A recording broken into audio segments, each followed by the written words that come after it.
his trip to Korea. We have with us now the Reverend Jesse Jackson. Reverend, good morning to you. How are you, sir? Good morning, Mark. It's quite a trip. Tell us about it, if you would. Well, first of all, the war has been over for 65 years, and they're still saying in UNCTAD they don't have a peace treaty yet. The war is not over, technically, and it should be over.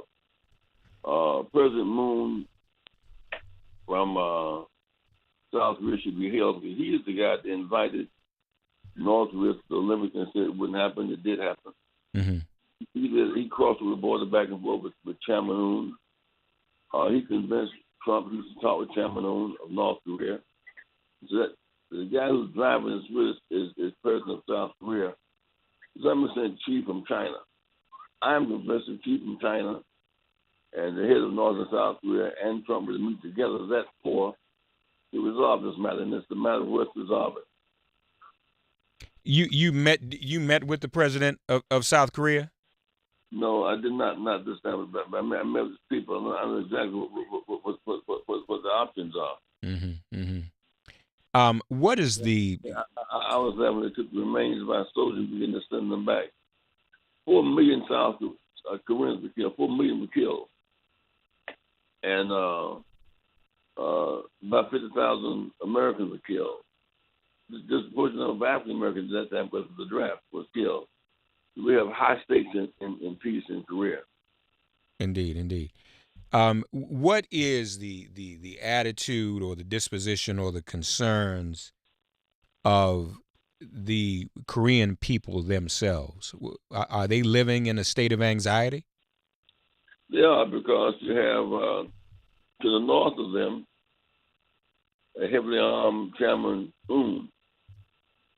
You have in the peninsula, the U.S. with those weapons, and they thank America, but America, they don't feel we trust either of these weapons. After all, the king of aware of Hiroshima and Nagasaki.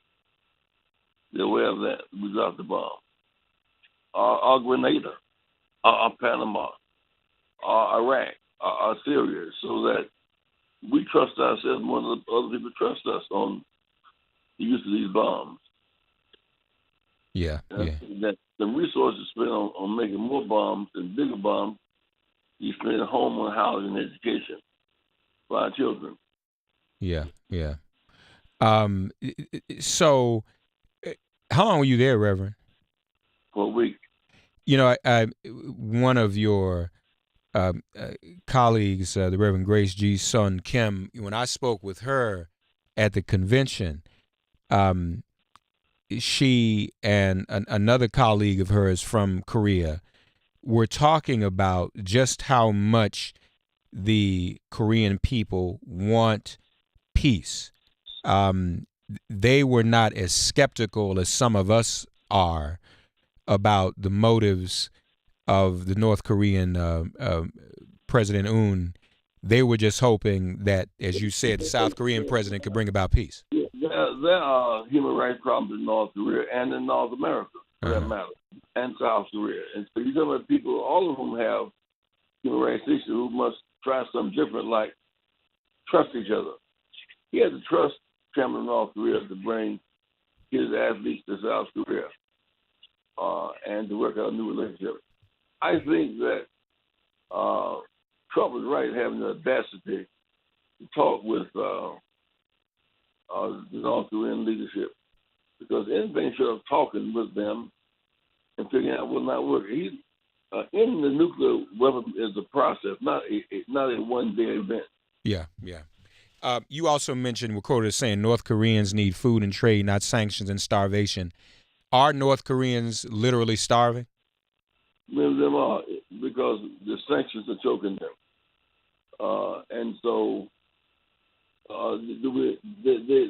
responded to the Olympics by bringing in the athletes. They came across the border.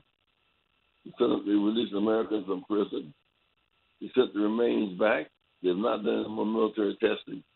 So they're making huge gestures. And I think that the more that we can incentivize them to relate to us and trust us, they will. I have to say the food and trade is a better incentive to solve it and sanction. Indeed, indeed. The Reverend Jesse Jackson, folks, back from Korea. Reverend Jackson, we appreciate you giving us this report. Also saw you last night in your community after that police shooting, the community where you live, being with the people, communing with the people, being in your neighborhood.